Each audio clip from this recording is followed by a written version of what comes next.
alerte, pure forme de travail et la traite des enfants. Ce n'est pas demain que l'esclavage sera définitivement éliminé si 4 siècles après l'adoption des lois l'abolissant, des formes pernicieuses savamment entretenues se font jour et s'abattent sur nous qui constituons l'avenir de l'humanité. Hey, you! What are you doing here? Go away! Don't stand.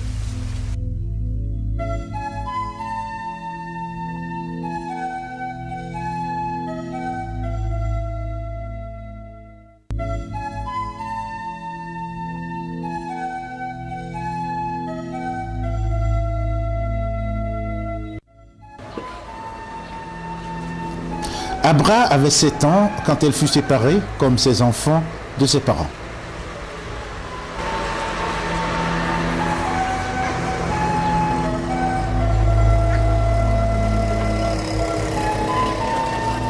Qu'il soit rouge, blanc ou jaune, qu'il soit bété, Kabia, Yoruba, Goursi ou Tutsi, un enfant est un enfant.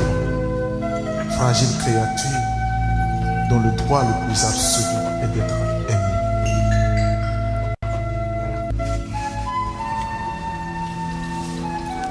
Ces derniers sont des paysans qui tirent difficilement d'une terre quelquefois ingrate de quoi vivre.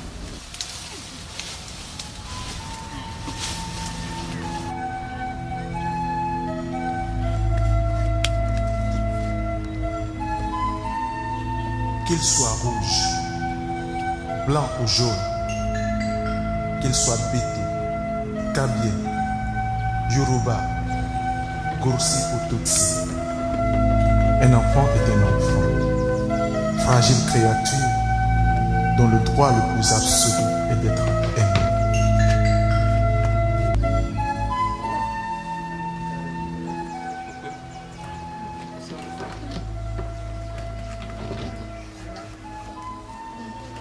Qu'il soit rouge, blanc ou jaune, qu'il soit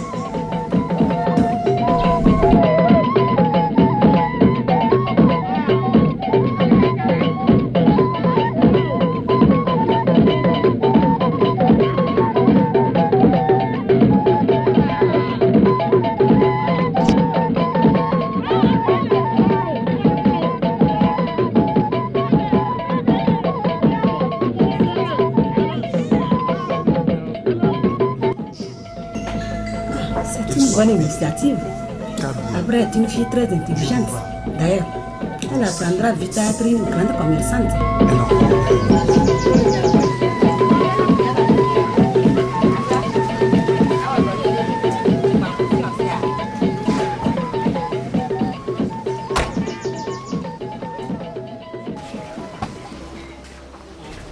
Et c'est ainsi qu'ils croyaient avoir assuré l'avenir de leur petite fille en la confiant à une tante à Lomé.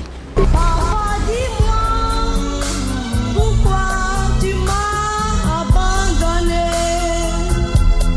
Maman, dis-moi, pourquoi tu m'as délaissé? Trop souvent, je me sens si seule. Ah bon?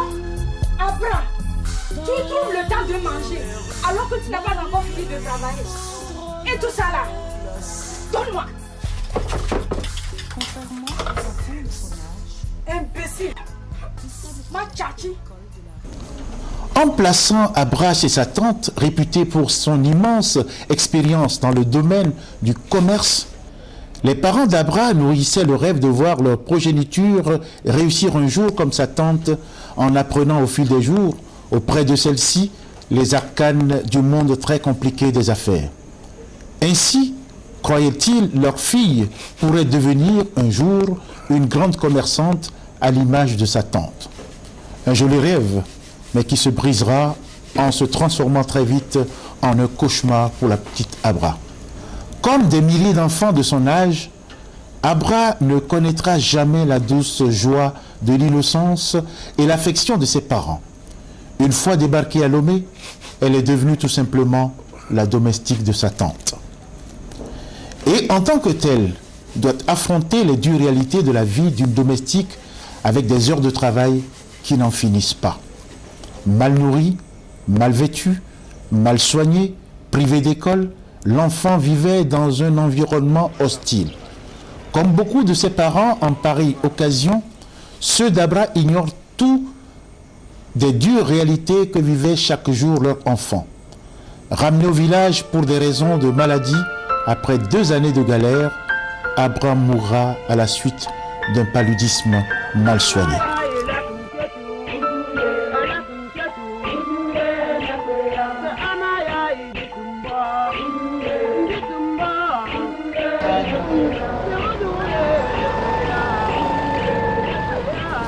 Privé d'éducation et enfermé dans le piège de la pauvreté, de l'ignorance et des pratiques traditionnelles, plusieurs enfants au Togo sont astreints précocement au travail ou sont victimes de trafic.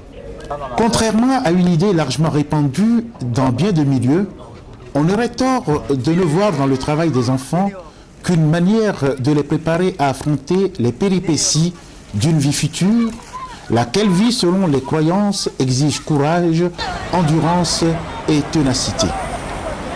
Ici, il est question du travail dangereux et débilitant auquel sont soumis des enfants, c'est-à-dire les pires formes de travail des enfants. Bien que les données sur l'ampleur du travail et du trafic des enfants soient peu exhaustives au Togo, la situation n'est pas moins alarmante et ne cesse donc de prendre des proportions graves. Les résultats des études menées en 1988-2000 dans le pays par le Bureau international du travail dans le cadre de son programme focal pour l'abolition du travail des enfants, IPEC, et les estimations des services techniques de l'État et des organisations non gouvernementales, ONG, sont assez révélateurs de l'ampleur du drame et permettent en même temps d'identifier les secteurs d'activité où on trouve ces petits travailleurs et les mécanismes de ce fléau pernicieux qu'est le trafic des enfants. Parfois, quand ils ne sont pas corvéables sur place, travail de portefeuille, travail domestique, vente ambulante, garage mécanique, atelier menuiserie, extraction de sable ou encore comme pousse-pousseur. Ces enfants togolais dont l'âge se situe entre 5 et 14 ans sont recrutés et déplacés des confins du Togo vers des pays étrangers, notamment le Gabon, le Nigeria, le Bénin, le Burkina Faso et la Côte d'Ivoire. L'étude réalisée au Gabon sur le trafic des enfants estime à 45% d'enfants togolais sur 10 000 enfants victimes de trafic vers le Gabon. Dans ces pays étrangers, soit ils sont utilisés comme domestiques, ou alors sont déversés dans de vastes plantations où ils connaissent de première main la dureté des travaux agricoles. Parfois, les enfants représentent près d'un tiers de la main-d'œuvre dans les plantations. À la merci des insectes, ils se blessent fréquemment avec les outils qu'ils emploient. Les heures passées dans les champs sont longues, des journées de 8 à 10 heures ne sont pas rares, loin de l'eau courante et d'autres commodités alimentaires. Le commun de ces enfants au Togo ou ailleurs est l'intolérable situation dans laquelle ils vivent et qui est faite de privations de tout genre, bref, la négation de leur vie d'enfant. Comme domestiques, elles peinent dans le secret de maisons privées derrière les portes closes. Elles répondent à plusieurs sobriquets, on les appelle communément des bonnes au Togo, sinon des petites bonnes. Un nom très révélateur du degré de soumission et d'obéissance dans lesquels elles sont maintenues. Leurs tâches sont des plus nombreuses et leurs conditions de travail s'apparentent souvent à un esclavage de fait. Le moment qu'on m'a amené là-bas, j'étais petite. Je vendais les marchandises. Parfois, je pars même sur la pluie.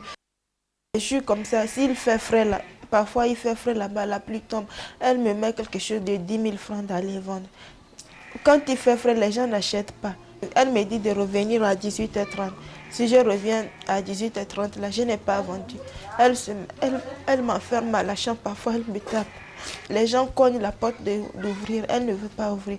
C'est quand elle va finir de me taper qu'elle va ouvrir la porte. Ces conditions de vie et de travail des domestiques ne sont guère différentes de celles des enfants portefaix, des revendeuses ambulantes de Décon ou ailleurs, ou des enfants métayers dans la région des plateaux ou au Nigeria et en Côte d'Ivoire.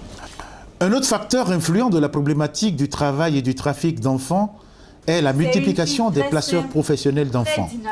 Ce sont des intermédiaires qui exercent cette activité comme toute activité du secteur informel. Ils agissent dans le cadre d'une filière organisée en réseau national ou transfrontalier.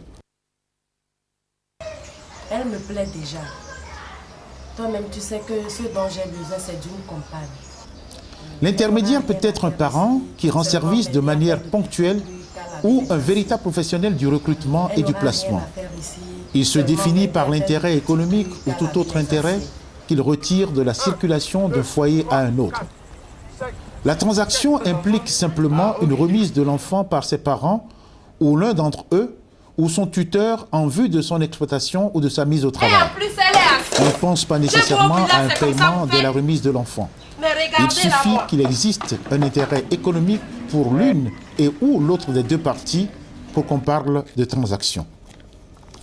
Les modalités du trafic sont de plusieurs ordres en fonction de la relation entre les différents acteurs au moment du placement de l'enfant et à des fins d'exploitation de leur travail. Non, tu sais, l'enfant là, c'est ce que ma femme et moi nous comptons. Il faut qu'il devienne quelqu'un pour nous demain. Ne t'en fais pas. Dans 10 ans, ton enfant va devenir un docteur. À coup sûr, ce phénomène du travail et du trafic des enfants perpétue le cycle de la pauvreté où tant d'entre eux sont nés. Le défi à relever est donc posé.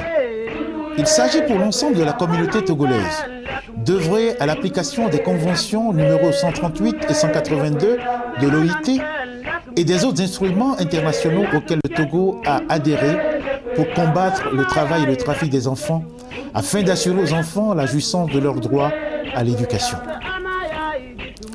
Des institutions internationales interviennent dans la lutte contre le travail des enfants. C'est le cas d'IPEC, le Programme international pour l'abolition du travail des enfants. Un organisme spécialement conçu pour aider les nations à renforcer les moyens dont elles disposent pour lutter contre le travail des enfants et reprendre à leur compte des méthodes efficaces et éprouvées. Créé en 1992, IPEC est géré par des experts spécialisés dans différents domaines dont beaucoup sont originaires de pays où la main-d'œuvre enfantine est exploitée. Au Togo, IPEC a joué et continue de jouer un rôle crucial dans le domaine de lutte contre le travail des enfants. C'est avec l'appui du BIT IPEC que le ministère du Travail a conduit au cours des périodes 1998-2000 des études sur les problématiques du travail et du trafic des enfants au Togo. Grâce aux résultats de ces enquêtes, des actions de prévention, de renforcement institutionnel et d'appui direct sont mises en œuvre depuis 2001 dans le cadre du programme national et du projet Lutrena. Le but de ces actions est de freiner et de réduire l'expansion du travail et du trafic d'enfants et d'assurer la réhabilitation et la réinsertion sociale des enfants victimes des pires formes de travail, notamment le trafic des enfants. Pour ce qui est du Togo, les résultats